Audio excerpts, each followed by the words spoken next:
I'll ask you a question. We're going to talk about the bank runs and everything, what's going on with the bank panic right now. But I'm going to start with a question, sort of a thought-provoking question. You guys put a pin in it as we get to this in a second.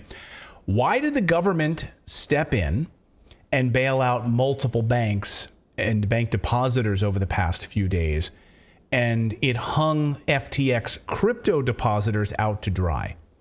Let's just come back to that in a second. Okay. So we're going to put that out there. Everyone was freaking out about FTX collapsing, all these people losing all this money. These banks collapse. Biden administration steps in and is going to make them whole. Okay, so just does it have to do with FDIC insurance? I don't know. Put a pin in it for a second. Okay. You guys get your thoughts in on this here in the chat room. We'll see what you have to say on both Rumble and YouTube. But we are at a tipping point right now, guys. This afternoon in U.S. financial history, and you can kind of sense what's happening. What I'm about to show you something that will probably make your jaw drop, as it did mine, going through these numbers. So just wait a second for that. I've got some good news, though, I do want to start with, and I've got some bad news. I want to start with some good news, though, and I'm encouraged because there's been a lot of awareness about the CBDCs over the past few hours, over the past 24 hours, that this is all orchestrated and you're not falling for it. I'm seeing a lot of independent media showing awareness about something we've been talking about on the show for a while.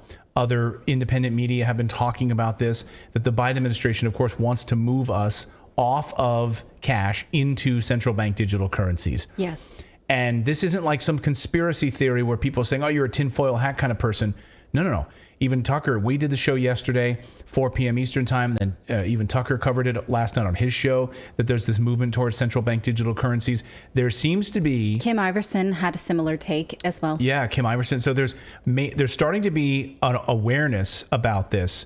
Catherine Austin Fitz has been covering this. The team at InfoWars has been covering this. So I am encouraged. To me, that's good news, that we are not being duped. We are aware what they are doing and planning right now. Mm-hmm. That's kind of my just good news feeling on all of this. That this is not like conspiratorial. This is what they're doing. But we did our show where I said that they're going to do this. They're going to move us closer to a digital bank, digital currency, get you off of cash. And one way to screw them over right now actually is to take out as much cash as you can. Take out as much cash as you can and store it wherever you feel safe, or convert some of your money right now to gold and silver, because boy, that would screw them big time. Absolutely piss them off. They do not want you to do that. They absolutely don't want you to buy Bitcoin. They don't want you to buy gold and silver. They don't want you to take money out of the bank. Well, some of them don't even want us to discuss taking money out on the bank, like we reported yesterday. And Michael Schellenberger expanded the story about how, who was it, Mark Kelly. Mark Kelly, the senator from Arizona, had said that he does not want even discussions because they called this the first Twitter-based run on the bank, which, what does that even mean? Well, he wants censorship. He doesn't want people to talk about it on social media. Because that would promote your fears, and maybe you go and take your money out. And of course, we all know there's not enough physical dollars in place to support the American economy. By some estimates, it's just 4% of the money in our economy exists in paper form. And I think that's even high. Some people say it's as low as 1 or 2%. Yeah, we're going to get to all of that. And so and so if we were all to panic, there just wouldn't be enough. So, it's interesting that they're blaming, though, users, nameless usernames, rather than the media. Because what are we doing by creating panic any more than mainstream media? Right. Well, and they want, and again, this is mainstream media. They're in bed on all of this, to drive this panic and this awareness about this, because then that means you will stay away from cash. They want you off cash. They want to move you in this way, towards this thing. The bad news now, and there's lots of it. Go ahead, Philip. This is David. And really quick, I didn't know if you saw what Michael Saylor tweeted yesterday, but he says, and he's talking specifically Bitcoin, but what he's getting at is alternatives. Is a bank that can't lend out, invest, gamble, dilute, debase, freeze, or seize your assets. It works all the time, everywhere in the world, and is unstoppable. And that's the thing. Like, they're trying to make it, because these banks make these horrible investments. These, the people that hold our money, they're greedy. They can, loan out 10 times or even more than that now than what we actually have in there. And there's no way for us to control it. So he's saying, Bitcoin is one of those things where we need to take control of our own money. Yeah, and that's why it's up 10% today. 10% this morning. That's a big jump. So bad news now. There's lots of it. Credit Suisse is about to become the next big bank to collapse. They're falling like dominoes. Here are the headlines today. Credit Suisse shares fall to all-time low as bank announces it has found material weakness. Just hours after Wall Street expert predicted that it would be the next to fall after the Silicon Valley Bank.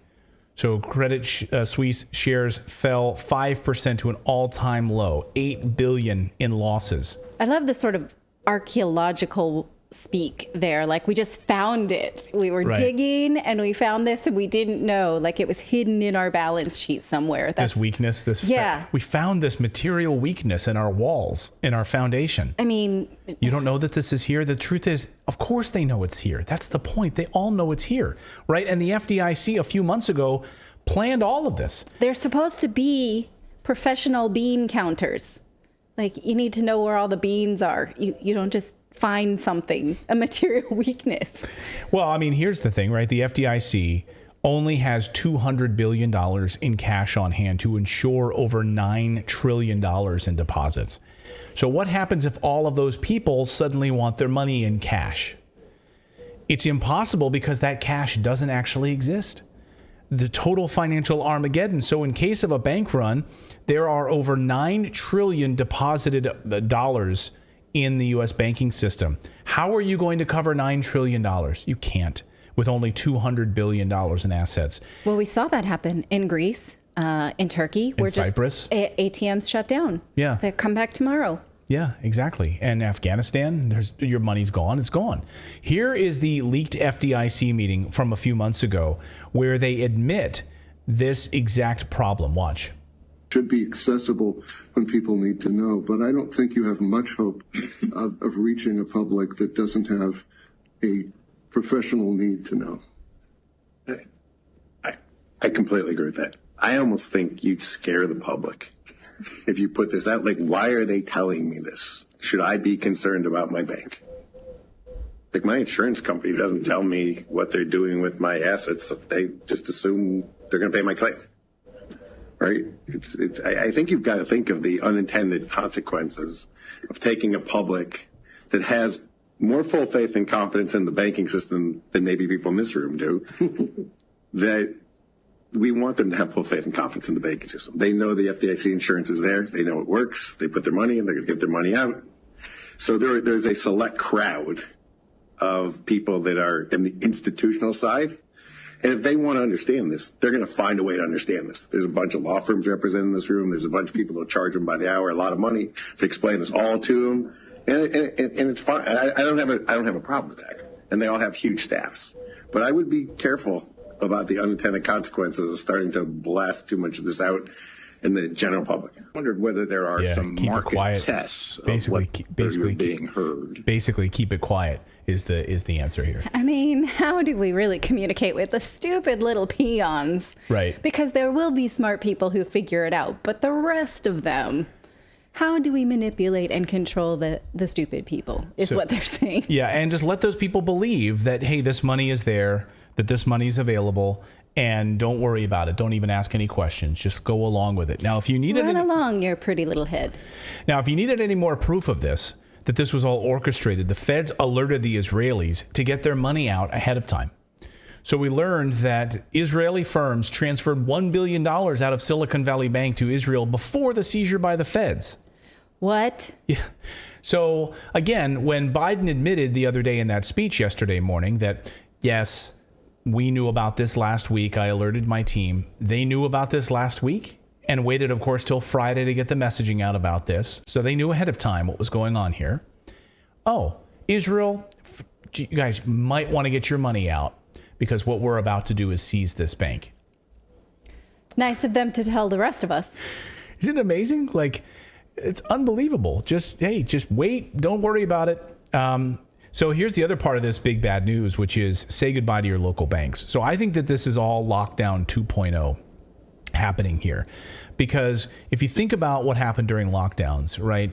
The lockdowns were a consolidation of power. The Walmarts, the Amazons, sure, the Target, all of those big corporations were deemed essential and made off fine, right? Because they could get deliveries out, they could absorb the lack of foot traffic in their stores, and the small businesses went under. Yes. Small businesses collapsed. The same thing is about to happen now, and they wanted that to happen, by the way. They wanted to push the small guys out. They wanted to consolidate power. They wanted to push those small businesses under, and this is exactly what Carol Roth writes about in her book called The War on Small Businesses, How Lockdowns Crushed Small Businesses and Destroyed America. The same thing is happening now in the banking sector to local banks, small local banks. That's why I think it's lockdowns 2.0 all over again. Dozens of major regional lending banks have seen their stocks tank in the past 24 to 48 hours, as much as 70%. Regional banks, according to MarketWatch, are seeing a flight of deposits as too big to fail mega banks. So people are pulling their money out of these small little regional banks and flooding them into the big banks.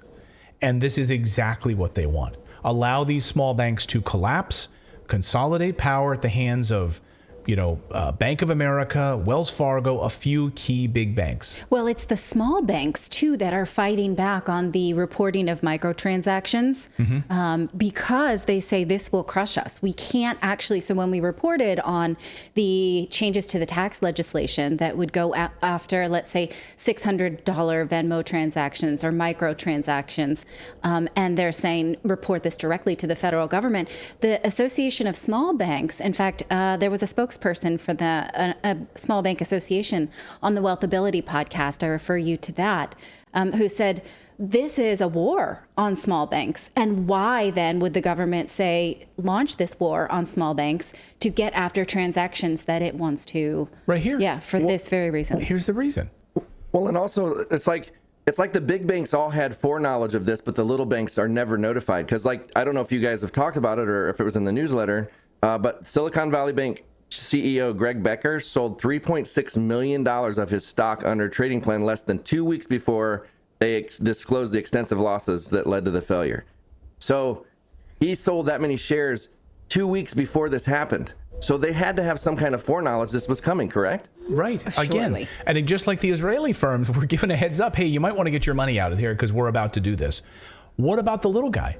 Can we get a heads up from the federal government on this stuff? Right. Again, it's the language that's like, oh, we didn't know our financials were bad. All of a sudden they were. For anybody who, let's say, keeps a balance sheet of their own finances or balances their checkbook or whatever banking account, like that doesn't just happen. You know your financials are bad. You've known it for a long time. Right.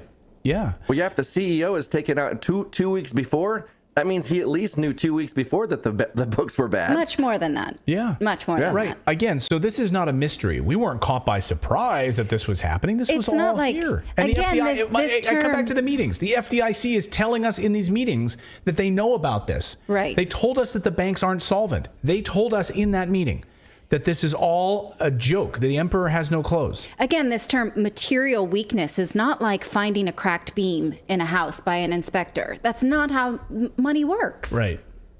No, it's not. And this made my jaw drop. So I want to get to this. This is unbelievable. If your jaw doesn't drop, then maybe something's wrong with your jaw, because this is amazing. When I learned this. How much money do you think is in circulation? We've talked tangentially about this, but I'm just going to ask you guys in the chat room right now. How much money do you think is in circulation by the United States government? Remember, more money was created by the U.S. government in the past 3 years than in the entire history of the United States, printed and put into circulation post-COVID. We're talking about physical money. Well, I'm talking about... Or we're talking No, I'm talking about money. I'm talking about the actual liquidity. How much money is in circulation, the U.S. money supply? That includes cash, but it also includes... money created. I'll give you the exact... Let me give you the exact definition. I'm kind of jumping ahead here. The exact definition of the money supply is money that includes financial assets held by mainly by households, such as savings deposits, time deposits, balances in the retail money market, mutual funds, liquid financial assets, okay? Currency, travelers' checks, demand, all of it, the money supply in the United States. How much do you think is in circulation in the United States? I'm going to guess 15, 20 billion. 15 or 20 billion is in circulation. Total money in the money supply of the United States. What would you say, guessing? You're saying 15 billion, but how much have we given to Ukraine? It has to be more than that. Okay. Well, that's still in circulation, though. Right, but we didn't give them we've given them 15 billion. Okay, let me So we did not give them the total. What is the question? In the United States? It's not a difficult question. Or in the economy? Am I speaking? I think what the difference is, you're talking about physical printed. Yeah, that. No, he's talking about, okay. Just tell us, because we're going to continue to parse out the definitions. I just read the definition of the money supply to you. Traveler's checks, deposits in the bank, direct deposit. But we're asking appropriate qualifiers. This is why because when you say that, I still hear physical. When I'm not thinking like the invisible money that is just the numbers that they added in a computer. Like there's the difference between the money they print and the money that they just add into the computer. So if we're concluding that as well, all right, we're tanking your punchline. So just give it to us. You guys are totally. I'm gonna chime in and say I'm gonna guess somewhere about 10 to 15 trillion. It would be my guess. Well, you are spot on, young Philip. You are spot on. The answer to the U.S. money supply, the total money supply, including those coins and papered notes and all of that, traveler's checks, everything that we run our economy on is 15 trillion. I'm sorry, it's close, actually close. 21 trillion. 21 trillion is the U.S. money supply right now. And look at 2020. Like, look at this. This is a 5-year chart that I pulled up here for you. A 5-year chart. This is the U.S. money supply for 5 years. 21 trillion. The amount of money we've created over the past 3 years is more than our entire U.S. history. That's the money supply of the United States. Now, get this. The amount of actual cash money that the U.S. has in circulation. This is what David was talking about. Like physical money, coins, paper, cash, coins, notes. The physical representation of that 21 trillion, how much of the 21 trillion that we just discussed is the main bucket of money, how much actual paper currency and coins exists in the U.S. money supply that is a physical representation of that 21 trillion? Can you guys answer that question? Well, I'm going to stick with my 10 billion. 10 billion. That's a good guess. Well, no, because if it has historically I'd say over the last 20 years been 4%, that's less than 2. That's less than 2 trillion. That's like even 4% would be 0.5 trillion. Okay.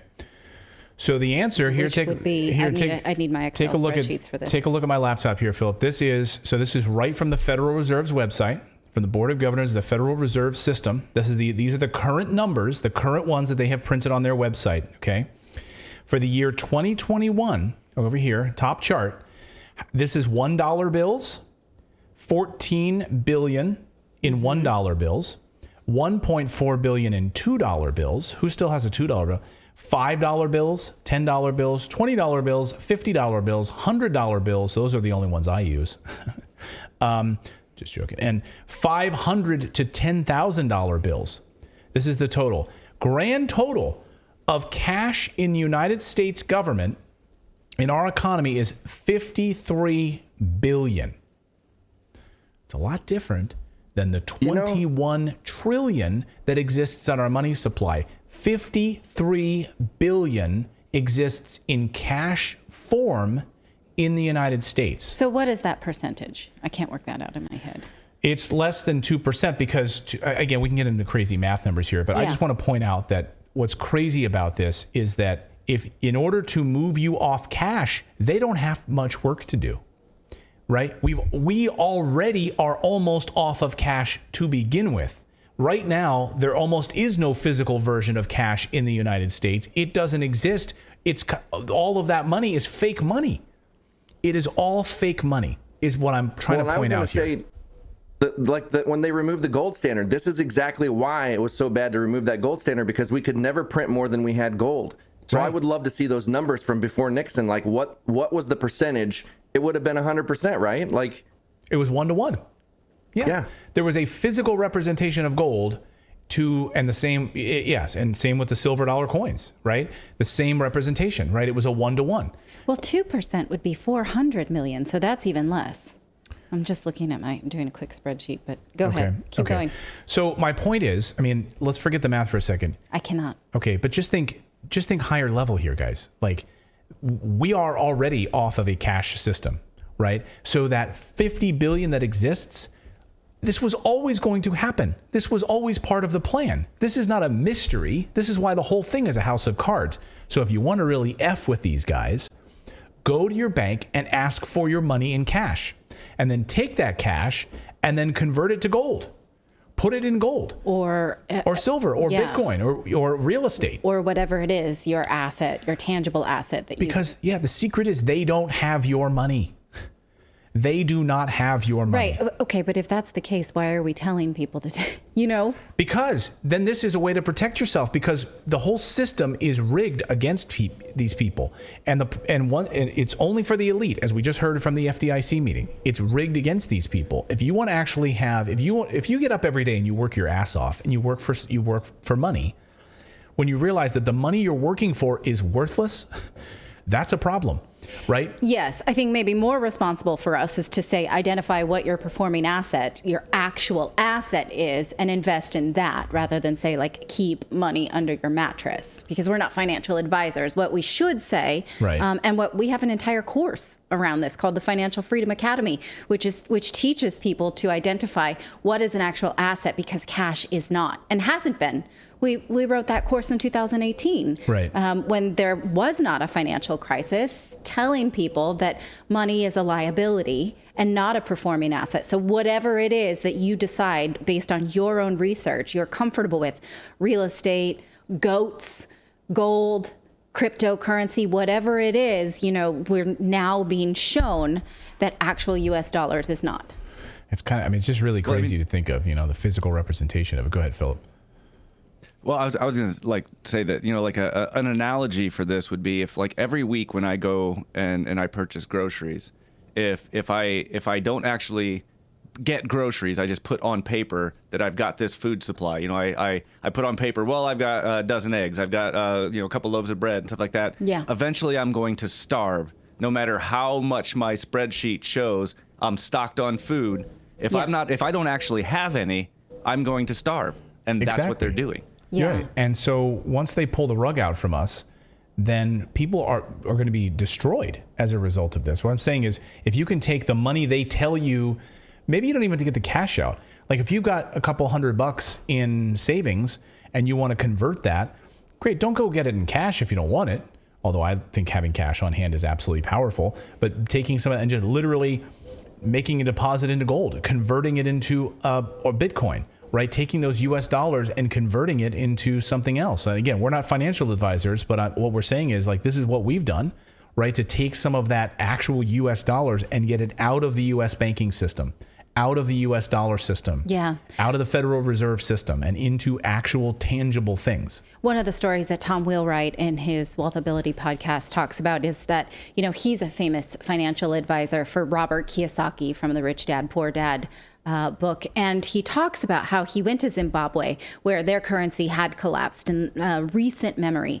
And he spoke to his tour guide and he said, what did you do when all of a sudden your savings account was worth nothing? And he said, what I did was every time I got a paycheck or I got paid for a tour or what have you, is I took that money and I went and I bought something like a goat or a sheep. Because he knew that he could live off of that was a performing asset. He could rent it out, he could live on the milk or what have you. And that was a very tangible representation of a performing asset. So whatever it is that you decide, you're going to buy a car and become an Uber driver, you're going to, get rental real estate, you're going to get some kind of precious metal, whatever it is that you decide is, or maybe it is an actual goat. Or chickens. Or a chicken. They're producing eggs right? for your family. Right? That's what you need to study, is what do you turn your cash, which is a liability, into a performing asset. It's crazy to see Bitcoin over the past 24 hours going up 10% as well, and gold and silver prices. It's like there was a lot of hope in the stock market that, because the Biden administration is going to jump in and bail all these banks out, that stocks will be fine. And then, gold prices will go back down a little bit, just a few dollars, because, people will be back in stocks.